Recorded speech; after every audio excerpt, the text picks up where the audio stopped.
The Great Hall of the Galactic Council was bigger than any building on Earth.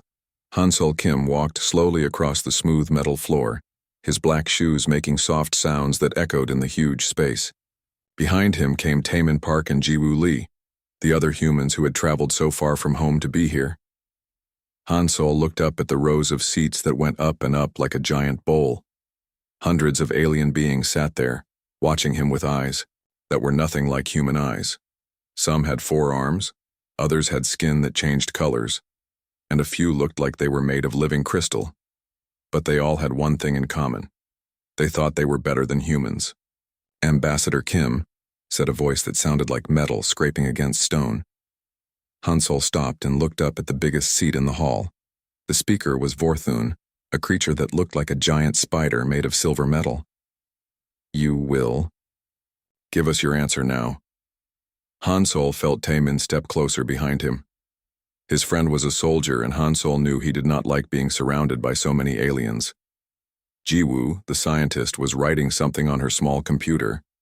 She always took notes during these meetings. "Honorable Council," Hansol said, his voice calm and clear. "The people of Earth need time to think about your request. We ask for 2 more days." A sound like angry birds filled the hall. Many of the aliens were making noises that meant they did not like what Hansol said. Quindar, who looked like a tall blue tree with golden leaves, stood up from his seat. "Time?" Quindar's voice was like wind through grass. "Humans have had 3 years to understand. The Council grows tired of waiting." Hansol knew what they wanted. The Council demanded that Earth give up almost half of its military ships. They wanted humans to attend special schools that would teach them to be less violent and more cooperative. They said it was for the good of the galaxy, but Hansol knew better. For 3 long years, the Council had been making more and more demands. First, they wanted humans to ask permission before building new cities on their own planets. Then they wanted Earth to stop making certain types of weapons. Each time they said it was to help humans fit in better with galactic society. But Hansol had read the private messages that Sujin Choi had found. The Council was not trying to help humans. They were trying to control them. They were afraid of what humans might become if they were allowed to grow strong. "The answer must come today," Vorthun said, his metal voice getting louder. "Earth will agree to our terms, or Earth will face the consequences." Behind Hansol, Taemin made a small sound. It was the sound he made when he was getting angry. Jiwoo stopped writing and looked up from her computer. Even she, who always tried to see the good in everyone, looked worried. Hansol took a deep breath. He thought about Earth, so far away from this cold metal station. He thought about his daughter, Bo-Ra, who was just starting school. He thought about all the humans who had worked so hard to reach the stars, only to find that the galaxy wanted to put them in chains. "Honorable Council," Hansol said again, "if Earth cannot have time to consider your offer, then Earth must decline to participate in these talks." The hall became so quiet that Hansol could hear his own heartbeat. Hundreds of alien eyes stared at him. Some of them looked shocked, others looked angry. A few looked scared, though Hansol could not understand why. "You cannot simply leave," Quindar said, his golden leaves shaking. "No species has ever walked away from Council negotiations." "Then today will be the first time," Hansol said. He turned around and began walking toward the door. Taemin and Jiwoo followed him without saying a word. Behind them, the aliens began making loud noises, some angry, some confused, some afraid. "If you leave now," Vorthun called out, "you cannot come back. The Council will not accept Earth as a member again." Hansol stopped at the door and turned around one last time. "Then we will find our own way among the stars." The 3 humans left the Great Hall. They walked through the long corridors of the space station, past alien merchants and diplomats who stared at them with wide eyes. Word was already spreading that the humans had done something impossible. In the docking bay, Captain Hyunwoo Nam was waiting by their ship. He was a young man with kind eyes, but Hansol could see that he was ready for trouble. "How did it go?" Hyunwoo asked. "We are leaving," Hansol said. "Not just the talks, we are leaving Council space entirely." Hyunwoo nodded as if he had expected this answer. "The other ships are ready. Admiral Deho is waiting for your signal." As their ship lifted off from the station, Hansol looked out the window at the massive structure that housed the Galactic Council. It had seemed so important when they first arrived 3 years ago. Now it just looked like a prison they were finally escaping from. "Sir," Jiwoo said, looking at her computer screen, "I am getting messages from the station. They want to know where we are going." "Tell them we are going home," Hansol said. But he knew that was not entirely true. They were not just going home. They were going to start something new. For too long, humans had tried to fit into someone else's idea of what the galaxy should be. Now they would show the galaxy what humans could build when they were free to be themselves. The ship jumped into hyperspace, leaving the council station far behind. Hansol smiled for the first time in months. Walking away was not giving up. Sometimes walking away was the only way to win. 3 weeks had passed since the humans walked away from the Galactic Council. Vorthan sat in his private chamber, staring at reports that made his metal body feel cold. The spider-like alien had been so sure that the humans would come crawling. Back within days, instead they had vanished completely. "Sir?" His assistant, a small purple creature with 6 eyes, entered the room. "The Corithian Mining Consortium is here to see you. They seem upset." Vorthan made a sound like grinding gears. The Corithians ran the largest mining operation in council space. Their asteroid facilities produced the metals that built starships and space stations. If they were upset, it meant problems. The Corithian leader looked like a rock that had learned to walk. His name was something humans could not pronounce, so they had called him Rocky. Now Rocky stood in front of Vorthan, his stone face showing anger. "The humans are gone," Rocky said in his slow, deep voice. "All of them. Every security contract canceled. Every protection agreement ended. Our miners are afraid to work without human guards." Vorthan felt confused. "Surely your own people can protect your facilities." Rocky's stone eyes glowed red. Human soldiers were different. They thought like pirates and criminals. They knew how raiders would attack before the raiders knew it themselves. "Our people think like miners, not warriors." This was news to Vorthan. He had not known that humans provided security for so many operations. The council's records showed them as members, traders, and diplomats, but apparently they had been doing much more. "Find other security companies," Vorthan suggested. "We tried," Rocky said. "The Zolothian military wants triple the price. The Vraxian guards are good fighters but terrible at planning. The humans charged fair prices and always delivered what they promised." After Rocky left, Vorthan called for more reports.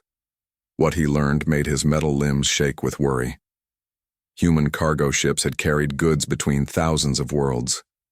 Human negotiators had solved trade disputes before they became wars. Human doctors had worked in hospitals across the galaxy. Human teachers had been popular in alien schools because they could explain difficult ideas in simple ways. All of them were gone. On the planet Zerion, Admiral Deho supervised the loading of the last human transport ship. The tall man with gray hair watched as families climbed aboard, carrying their few belongings. These humans had lived on Zerion for 20 years, helping to terraform the planet and make it suitable for the native Zerioni. "Admiral," said Commander Kyung-ho Bae, a younger man with worried eyes, "the Zerioni governor wants to speak with you." The governor was a tall, thin alien with blue skin and 4 arms. She had been friends with many of the human families. Now, she stood at the bottom of the ship's ramp looking sad and angry at the same time. "Admiral Deho," she said in perfect human language, "why must you take everyone? The children born here think of Zerion as their home." Deho looked at the governor with respect. She had always treated humans fairly, unlike many other alien leaders. "Governor Silana, the council has made it clear that humans are not welcome. We will not stay where we might become hostages. But who will run the water purification plants? Who will teach our children mathematics? The human colonists were not just workers. They were our neighbors." Deho handed her a small datapad. "Instructions for everything we built here. Your people are smart. You will learn to manage without us." The governor took the pad with shaking hands. And if we need help, if something breaks that we cannot fix, then you will find a way. Deho said gently. That is what humans had to do for thousands of years before we met the Council. We learned that the only help you can truly count on comes from yourself.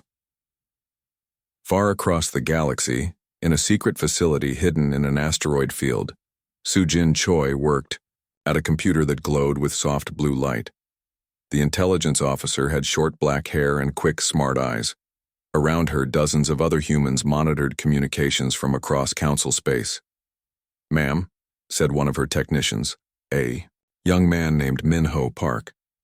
"We are intercepting panic messages from 12 different worlds. Food shortages on Garthan Prime. Medical supply shortages on the Helix colonies. The Benatar system is requesting emergency aid for their failing atmospheric processors." Sujin nodded as she read the reports. Humans had been providing all of these services, often so quietly that the aliens had not even noticed. They had simply expected the food to arrive, the medicine to be available, and the air processors to keep working. "What about the trade routes?" she asked. "Chaos," said another technician, a woman named Yujin Lee. "The main shipping corridor between the core worlds and the rim territories depended on human cargo vessels. Transit times have tripled. Prices are going up every day." Sujin smiled, but it was not a happy smile. It was the smile of someone who had been proven right about something terrible. They never bothered to learn how much they needed us. They were too busy trying to control us. She opened a secure communication channel to Earth.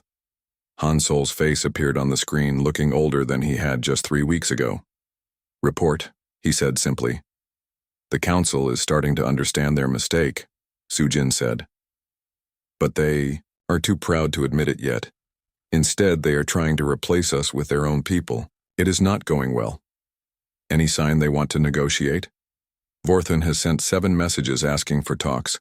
I recommend we ignore them for now. The longer we wait, the more desperate they will become." Han Sol nodded. "What about the free trade collective?" This time, Sujin's smile was real.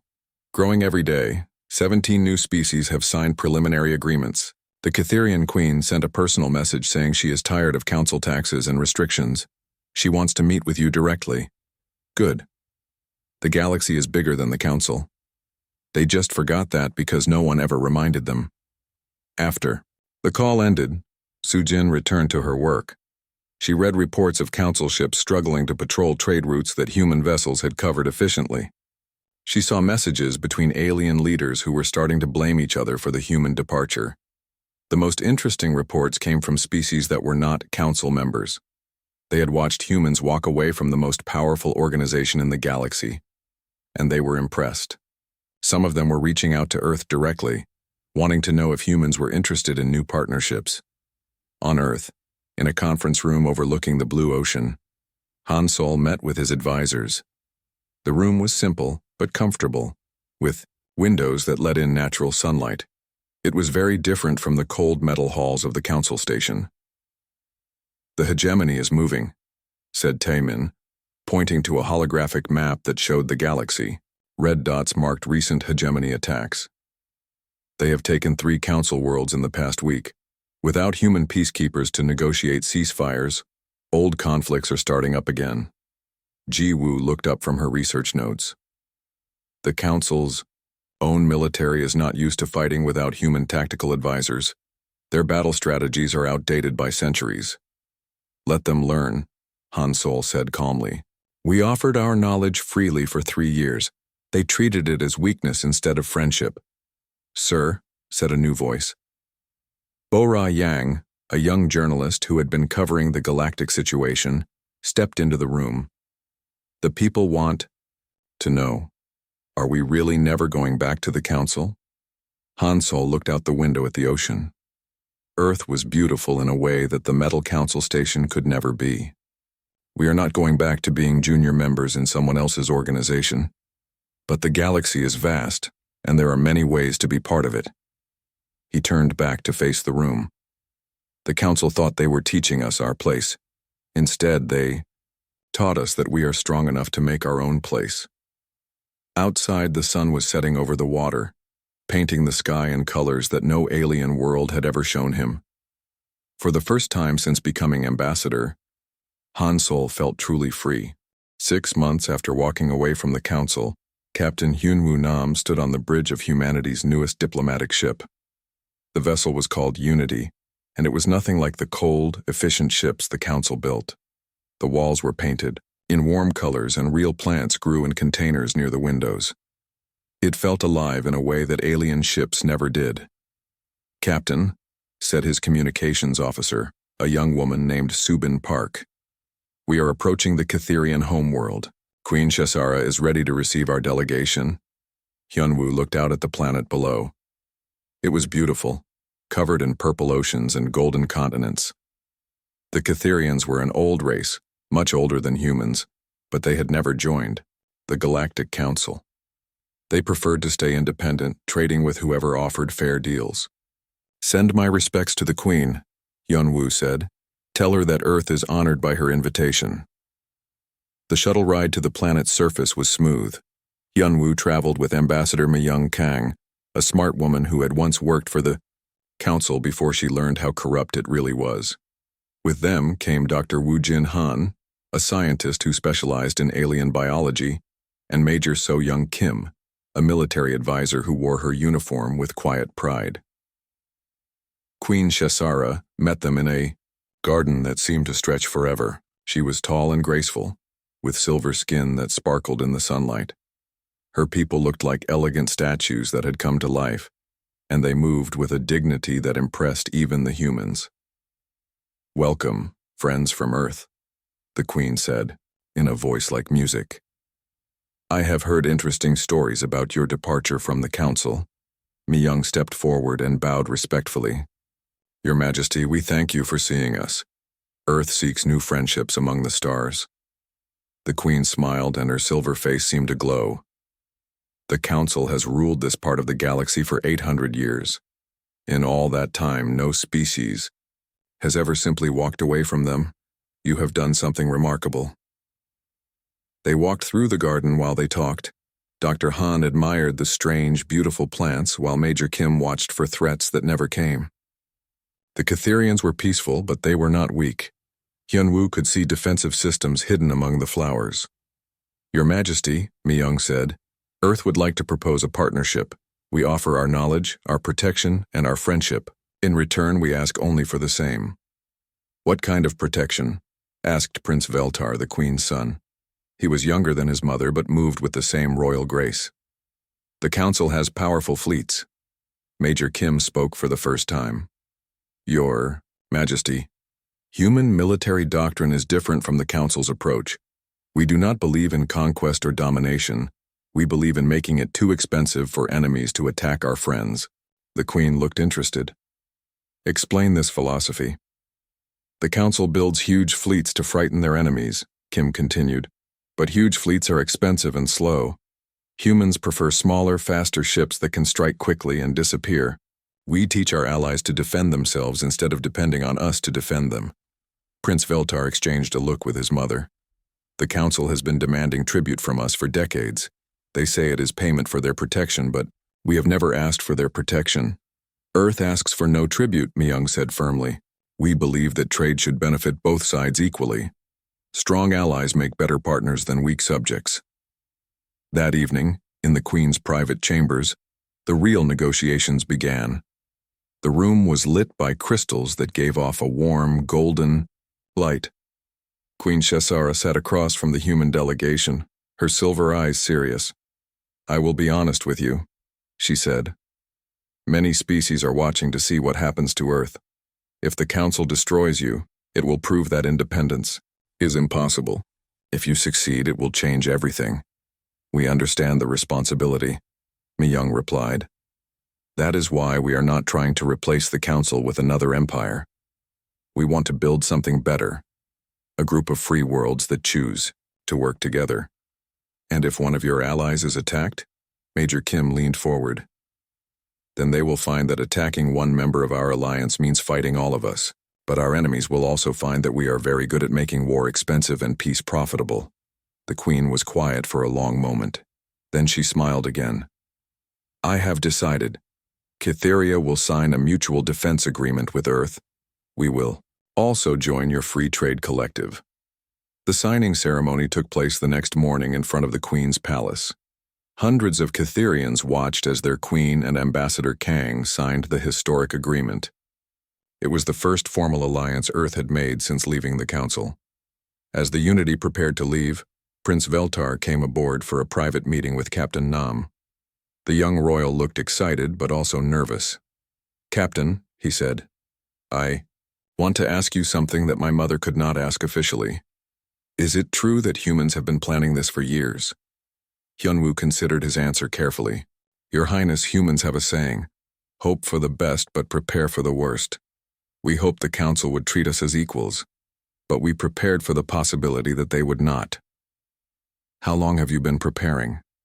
"Since the day we first met the Council," Hyunwoo admitted. "We studied every species, every trade route, every weakness in their system. We identified potential allies and alternative resources. The Council thought we were eager students. We were actually gathering intelligence." The prince looked amazed.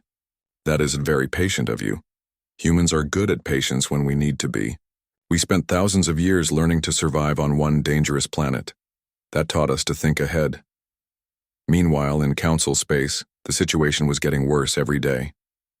Vorthen stood in the emergency session hall, listening to reports that made his metal body ache with worry. "The Draxion hegemony has taken 5 more worlds," reported General Korthun, "a massive creature that looked like an armored bear. Our forces cannot stop them without human tactical support." "Then find other tactical advisors," Vorthun snapped. "We tried. The Zolothians think like accountants, not soldiers. The Brennari are too aggressive and get their fleets destroyed. The humans had a perfect balance of caution and boldness." Another representative stood up. She was Quindar, the tree-like alien who had argued with the humans months ago. Now she looked tired and frightened. "The economic situation is even worse," she reported. 17 worlds are experiencing food shortages. The human agricultural colonies provided 30% of our food imports. The alternatives are either too expensive or too far away. "What about the Free Trade Collective?" asked someone from the back of the hall. "Growing rapidly," Quindar admitted. 26 species have joined so far. They are offering better prices and more flexible terms than our own trade agreements. Vorthen felt something he had never experienced before: doubt. For 800 years, the Council had been the only game in the galaxy. Species joined because they had no choice. Now humans had shown that there was another way, and others were following their example. "Sir," his assistant whispered in his ear. "We have received another communication from Earth. Ambassador Kim is offering to discuss humanitarian aid for the refugee crisis." "Humanitarian aid?" Vorthun's voice rose dangerously. "They caused this crisis." "Actually, sir," the assistant said carefully, "the analysis shows that the crisis was caused by our dependence on human services. They are offering to help us transition to independence, with no political conditions attached." Vorthen stared at the small creature. "They want to help us become independent from them?" "Yes, sir. Ambassador Kim says, and I quote, 'A galaxy of strong, independent worlds is better for everyone than a galaxy of subjects and masters.'" For the first time in his long life, Vorthen began to wonder if the Council had made a terrible mistake. The humans had not been plotting against them. They had been trying to teach them something that the Council had been too proud to learn. Back on Earth, Hansol stood in his office, reading reports from across the galaxy. The Free Trade Collective was growing faster than they had dared to hope. The Council was struggling with problems they had never faced before, and somewhere in the dark between the stars, new threats were stirring that would test everyone's strength. But for the first time since becoming Earth's representative to the galaxy, Hansol felt hopeful. They had walked away from someone else's idea of how the galaxy should work. Now they were building their own idea, and others were choosing to join them. The future was uncertain, but it was theirs to shape. 1 year had passed since humanity walked away from the Galactic Council, and the galaxy was a very different place. War Commander Theklan of the Vraxian fleet stood on the bridge of his warship, staring at the blue planet called Earth through the view screen. His insect-like face showed no emotion, but inside he felt something close to fear. Behind him stood 3 other council representatives. There was Ambassador Genthara of the Zolothian Empire, whose blue skin had turned pale with worry. Next to her was Trade Minister Vokhan, a short, round alien whose people had once been wealthy merchants. Now his species faced bankruptcy. The last member was General Quindar, the tree-like being who had argued with the humans a year ago. Now she looked old and tired. Impressive, Teclon admitted, his voice like the buzzing of giant insects. The intelligence reports did not do this justice. Earth's solar system was nothing like it had been when humans first joined the Council. Massive defense stations orbited every planet. The asteroid belt had been turned into a giant mining operation, with hundreds of facilities extracting metals and building materials. Most shocking of all was the fleet. Thousands of ships that had appeared from nowhere. How is this possible? Genthara whispered. A year ago, humans had maybe 300 ships in their entire fleet. They were building in secret, Vokhan said bitterly. While we thought they were weak and dependent, they were preparing for independence. A human voice came through the communication system. Unidentified council vessels, this is Station Commander Kyung-ho Bay. State your business in Sol system. Teclon activated the reply system. This is War Commander Teclon of the Galactic Council. We request permission to speak with your government. There was a long pause. Then, permission granted for one ship only. Follow the navigation beacon to Luna Station. Any deviation from the prescribed course will be considered hostile. Teclon felt his pride sting, but he had no choice. The Council was desperate. In the past year, the Draxion hegemony had conquered 18 Council worlds. The economic alliance built around human trade had grown to include 43 species. Food riots were happening on 4 major Council worlds, and their military was losing battle after battle. Luna Station was built into Earth's moon, and it was enormous. As their shuttle approached, Teclon could see human and alien workers cooperating on construction projects. Ships from dozens of different species were docked at the station's many ports. Commander Kyung-ho Bay met them at the airlock. He was a tall human with kind eyes, but Teclon could see the strength beneath his polite manner. Behind him stood 2 guards and a woman in a science uniform who was recording everything. "Welcome to Luna Station," Kyung-ho said calmly. "I am afraid I cannot offer you the full diplomatic reception. Earth no longer recognizes the Council's authority." "We are not here as conquerors," Teclon said carefully. "We come seeking dialogue." Kyung-ho led them through the station. Everywhere they looked, they saw evidence of human innovation and alien cooperation. Gardens grew under artificial suns. Children of different species played together in recreation areas. Markets sold goods from across the galaxy at prices the Council could never match. "This is impossible," Genthara said quietly. "How did you build all this so quickly?" "We did not build it quickly," said the woman scientist, who introduced herself as Dr. Yunhai Choi. "We have been building it for decades. You just never bothered to look." They were taken to a conference room with windows that looked out at Earth. The blue and green planet seemed peaceful, but Teclon could see the orbital defense platforms that surrounded it like a metal shell. "I will be direct," Teclon said when they were seated. "The Council needs human help. The hegemony is conquering our worlds, and we cannot stop them without your tactical expertise."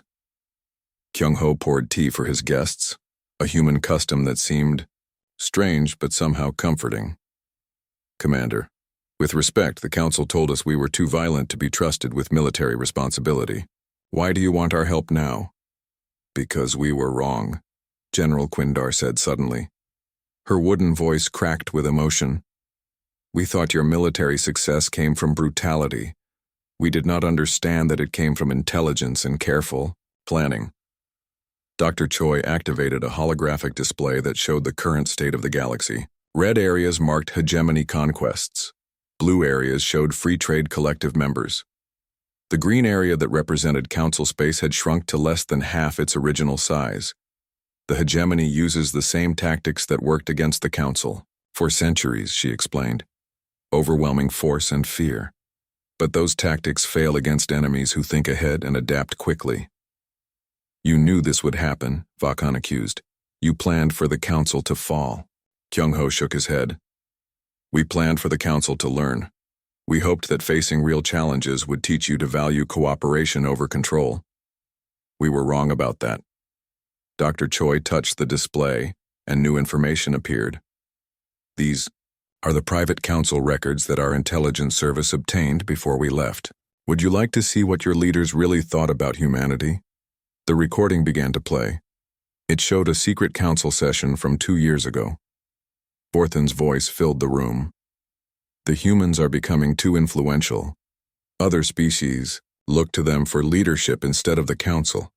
We must limit their military growth and restrict their trade agreements.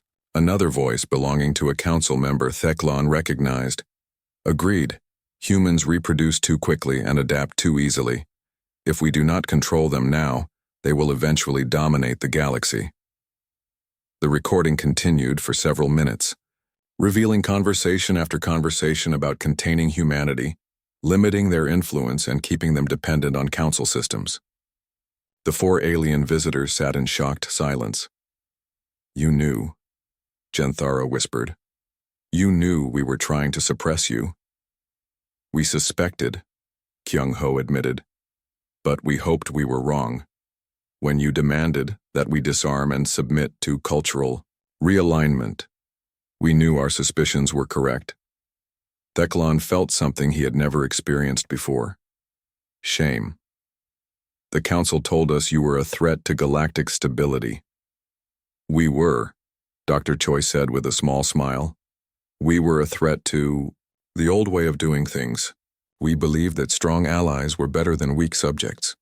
We believed that cooperation worked better than control. Those ideas were very dangerous to the council's power structure.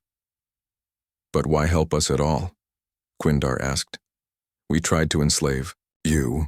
You have every right to let us fall. Kyung-ho looked out the window at Earth. Because we are not you. We do not believe in ruling over others or in revenge. We believe in building something better. Dr. Choi activated another display. These are our new allies. The architects, a species you thought was extinct, have been living in the dark space, between galaxies. They have technology that makes council ships look like toys from a museum.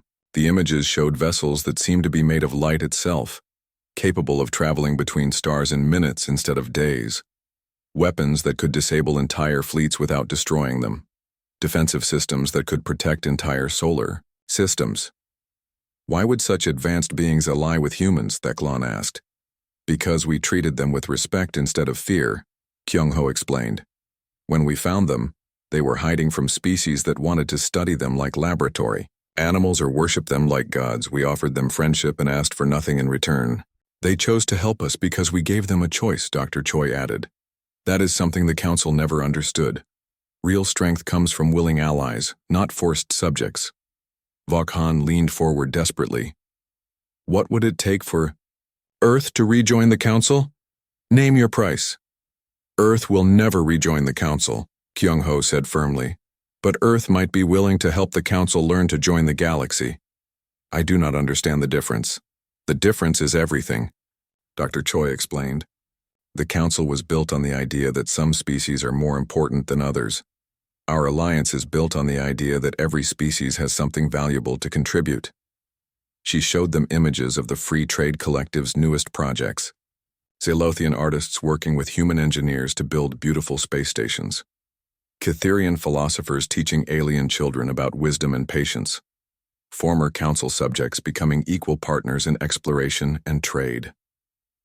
This is what we are building, Kyung-ho said. Not an empire, but a community. Not subjects and masters, but friends and allies. Theklan looked at his companions. He could see the same thought in all their eyes. Everything they had believed about power and control was wrong. The humans had not conquered them with superior force. They had defeated them with superior ideas. If the council agreed to dissolve itself, he said slowly. If we agreed to start over as equals in your alliance, would you help us stop the hegemony? Kyung-ho and Dr. Choi exchanged glances. We would help you save your people, Kyung-ho said. But we cannot save the Council as it exists. That system is broken beyond repair. What about those who refuse to change? Jenthara asked. They will learn eventually, Dr. Choi said with confidence. Or they will find themselves alone in a galaxy that has moved beyond them. As the Council delegation prepared to leave, Teclon found himself looking at Earth one more time. 2 years after humanity walked away from the Galactic Council, Ambassador Mi-young Kang stood at the podium of the largest assembly hall ever built. Behind her, delegates from 63 different species filled thousands of seats. The space station called Unity Prime orbited a beautiful nebula, its rainbow colors shining through the transparent walls. Friends and allies, Mi-young said, her voice carrying clearly through the hall. Today we gather not as subjects and masters, but as equals in the Galactic Democratic Union. The applause that followed came from creatures with claws, tentacles, wings, and hands. Some made sounds like singing birds, others like rumbling thunder, but they all meant the same thing: hope for a better future. In the front row sat former enemies who had become friends. Queen Shasara of the Catherians glowed with silver light. Prince Veltar, now her chief diplomat, nodded approvingly. Next to them sat Commander Teclon, who had given up his military rank to become a civilian representative of the former Vraxian Empire. Even Vorthon was there, though he looked very different from the proud council speaker he had once been. The spider-like alien had lost his homeworld to the Draxian hegemony, and now lived as a refugee. His metal body was scarred from the battle where he had tried to defend his people. The old council ruled through fear and force. Mi-young continued. We will govern through consent and cooperation. No world will be forced to join us. No species will be forced to stay. Our strength comes from choice, not compulsion. In the command center of Unity Prime, Admiral Dae-ho watched the ceremony on a dozen screens while monitoring military reports. His gray hair had turned completely white in the past 2 years, but his eyes remained sharp and alert. Around him, human and alien officers worked together with the easy efficiency of a well-trained team.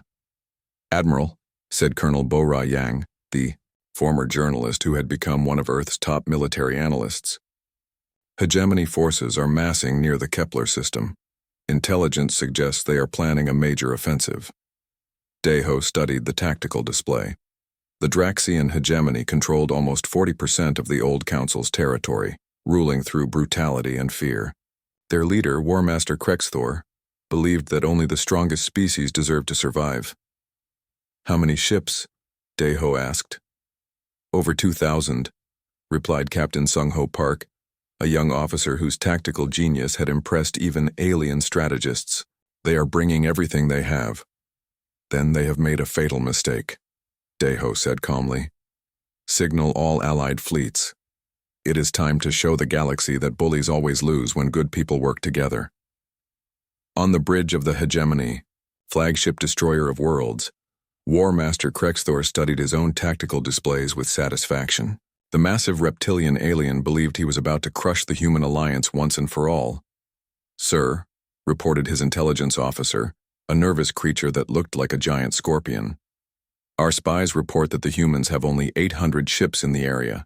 Krexthor showed his teeth in a savage grin. Perfect.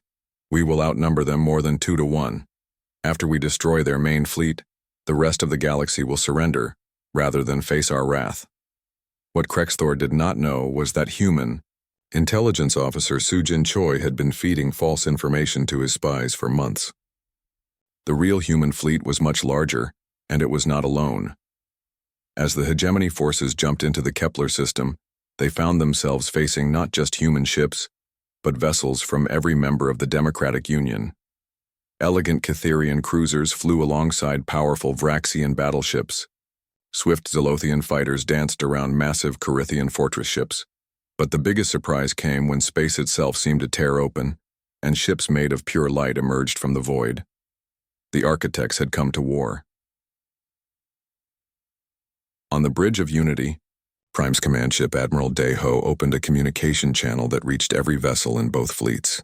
War Master Krexthor, he said in a voice that remained calm despite the enormity of the moment. You have invaded peaceful worlds and enslaved innocent people. You have refused every offer of negotiation and ignored every call for mercy. Today, the galaxy says, enough. Krexthor's reply was a roar of rage and defiance. You think your pathetic alliance can stand against the might of the hegemony? We are the strongest. We are the fittest.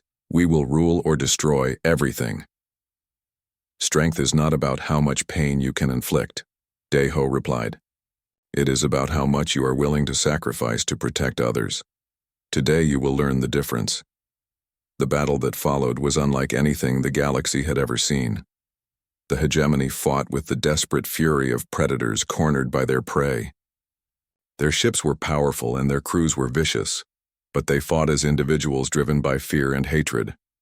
The Democratic Union fleet fought as one organism with many parts. Human tactical coordinators shared information instantly with alien commanders. Catherian defensive specialists protected ships that were not their own. Former enemies worked together as if they had been allies for centuries. The architect ships were the deciding factor. Their technology was so advanced that hegemony weapons simply passed through their hulls without causing damage. Their own weapons disabled enemy ships without destroying them, leaving the crews alive but helpless. Within 6 hours, the most powerful military force the galaxy had ever assembled was defeated, not destroyed. The Democratic Union had learned from humanity's example that making enemies into corpses was less useful than making them into allies. War Master Krexthor found himself a prisoner aboard a human medical ship, his wounds being tended by the same species he had tried to exterminate. The doctor was a kind woman named Dr. Hei Jin Moon, who treated even her enemies with gentle care. Why? Krexthor asked weakly. Why heal me when you could let me die? Dr. Moon looked at him with sad but determined eyes. Because healing is what we do. Because every life has value, even yours. Because the galaxy has had enough of death and destruction. You are weak, Krexthor said, but his voice lacked conviction. If healing the sick and protecting the innocent is weakness, Dr. Moon replied, then we choose to be weak. If working together instead of conquering others is weakness, then we choose to be weak. But look around you, War Master. Which of us won today?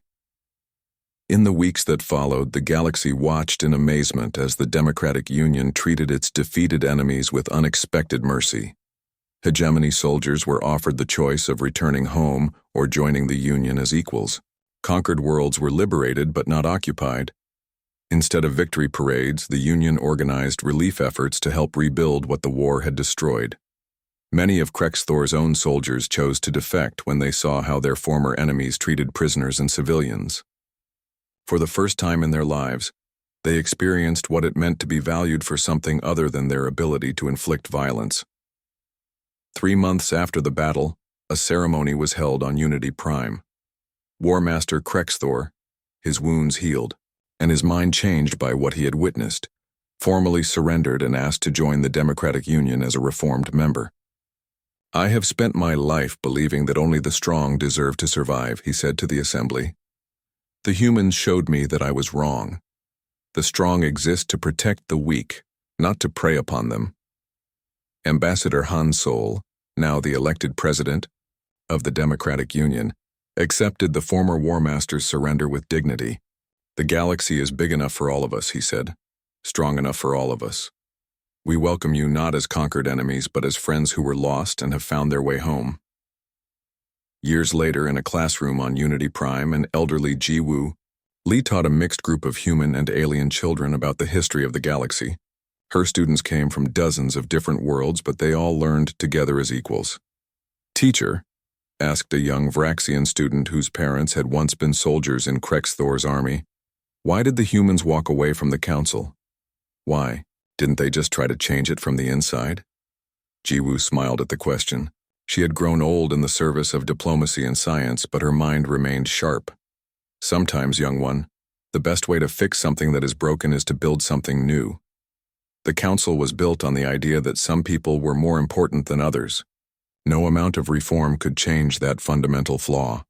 A human child raised her hand. But wasn't it dangerous to walk away? What if they had failed? It was very dangerous, Jiwoo admitted. But sometimes you have to choose between safety and what is right. The humans chose to risk everything for the chance to build something better. A Cytherian student, her silver skin glowing with curiosity, asked the question that every generation asks. What comes next? What will happen to the Democratic Union? Ji-woo looked out the window at the nebula that surrounded Unity Prime. Ships from hundreds of worlds came and went peacefully, their crews working together on projects that benefited everyone. That, she said, depends on you. The Democratic Union is not a destination, it is a journey. Each generation must choose whether to continue walking toward a better future or to stop and build walls around what they have. She turned back to her students, all the different species and cultures that now learned side by side. Your parents and grandparents chose to walk away from a galaxy divided by fear and hatred.